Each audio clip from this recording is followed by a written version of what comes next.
I think the emails that I get from my constituents have given a really good reflection and appreciation of just how they had been feeling and what their response is to our decision to make changes to the Stage 3 tax cuts so that the Labor tax cuts are more equitable. And this is what Ross says.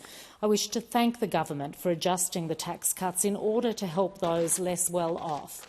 In a society where there is so much inequality, any move to address this situation is to be applauded. Jane writes, recent governments have taken decisions which advance their own political ends. It is so refreshing to see a government consider the needs of the Australian people and the challenges they are facing in current economic circumstances. The changes reflect great integrity and bravery, particularly given the strong opposition the government would be aware it would face. And finally, David, who says, as a higher income earner missing out, I nonetheless agree that the changes to Stage 3 are more equitable than the Morrison attempt to bribe me. Keep up the good work. And we will. But that sums up the response from the majority of people who've spoken to me about these changes, about our decision to give every taxpayer a tax cut in a bit over 4 months' time. For me, this bill is a demonstration of something that I certainly didn't see in the previous government, and that is an ability to really listen, to hear what communities are saying and to then respond in a way that might not have been considered a few short years ago. I know I was one of many MPs listening to my community as they shared with me the experience of being squeezed by the rise in interest rates that started before we came to government and continued fiercely for many months, by the rising prices, and even though wages had started rising and unemployment was historically low, by too little being stretched too far. These were parts of the community who may have missed out on some or much of the cost of living relief that we delivered, the cheaper childcare and expanded paid parental leave, the electricity bill relief, the cheaper medicines and more Medicare bulk billing, the fee-free TAFE and the increased rent assistance and boosted income support payments. And the key conversation, the absolute key conversation I had with so many people was the need to provide relief, if possible, but not to send their mortgage repayments skyrocketing any further. So this decision, our tax cuts, which deliver more relief to more people in a way that is fiscally responsible and doesn't add to inflationary pressures, are something I'm very proud to be standing here and speaking to. The Labor tax plan means every Australian taxpayer will receive a tax cut this year from July 1. These new tax cuts provide bigger cuts for Middle Australia to help with the cost of living, and at the same time they make our tax system fairer. This is a plan for both tax relief and tax reform. Let's look at some of the ways there will be benefits from these tax cuts. Well, they're good for Middle Australia, they're good for women, they're good for young people, they're good for helping with cost of living pressures, they're good for labour supply, and they're also good for the economy. When I look at Macquarie, at my electorate, every single one of the 67,000 taxpayers in the Blue Mountains and Hawkesbury will receive a tax cut under Labor's tax plan, with 85% receiving a bigger tax cut from July 1. That's 57,000 people who will receive a bigger tax cut than under the old Stage 3, and the average tax cut is $1,624. Now, that's around $90 million back into the pockets of taxpayers, just in my community alone in the Blue Mountains and Hawkesbury, the pockets of workers, and that's just for the first year. Here are some of the examples. Nurses, teachers and truckies are some of the most likely to benefit, with more than 95% of those taxpayers getting a bigger tax cut. Parents, particularly women with young children, will have even more meaningful support to return to work under our changes because of the increase in their take-home pay. Someone on the average wage in Australia, that's around $73,000, will now get a tax cut of more than $1,500 a year. That's around $29 a week, more than double what they were going to get under the old coalition plan. Someone earning $100,000 a year gets a tax cut of around $42 a week, or $2,179 a year. And for a family on the average household income, which is around $130,000, with one partner earning $80,000 and the other $50,000, their combined tax cut will be over $2,600, which is about $50 a week and $1,600 more than they would have got under the old plan. Now, how we achieve it is by a number of steps. From 1 July this year, we'll reduce the 19% tax rate to 16% tax. We'll reduce the 32.5% tax rate to 30%.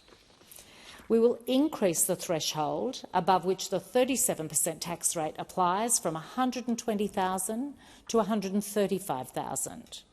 And we'll increase the threshold above which the 45% tax rate applies from $180,000 to $190,000.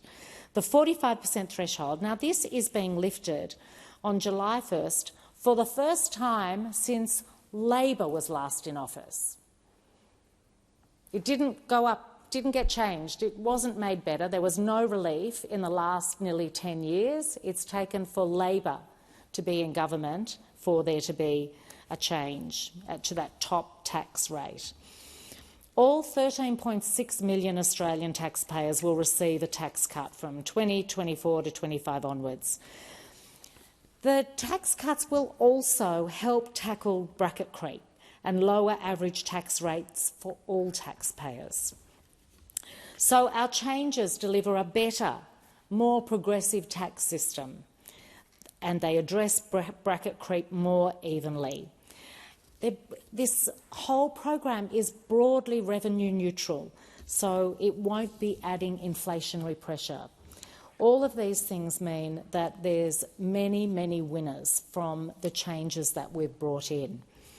I've mentioned women. All 6.5 million female taxpayers will receive a tax cut.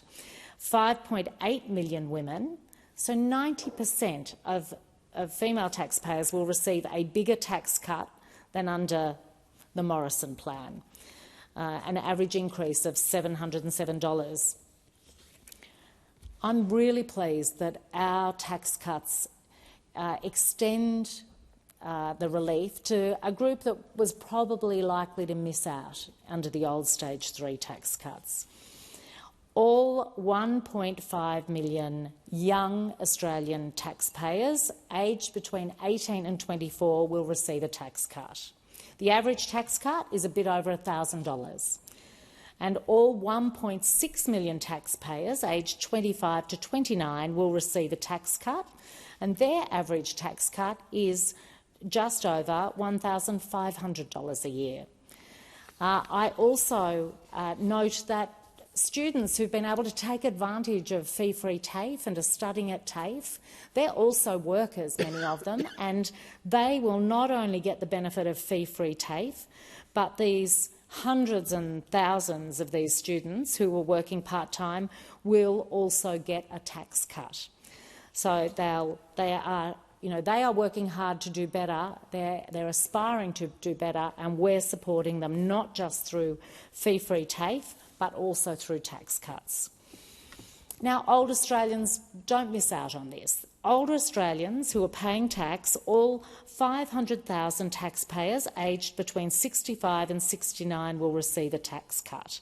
All 250,000 taxpayers between 70 and 74 will receive a tax cut, and all 344,000 taxpayers aged over 75 will receive a tax cut. So these are benefits being felt right across the board.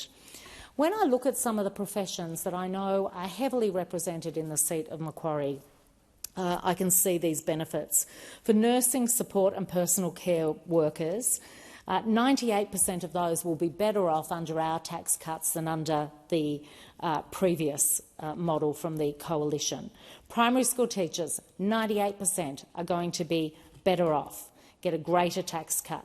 97% of secondary school teachers are going to get a bigger tax cut than under the previous government.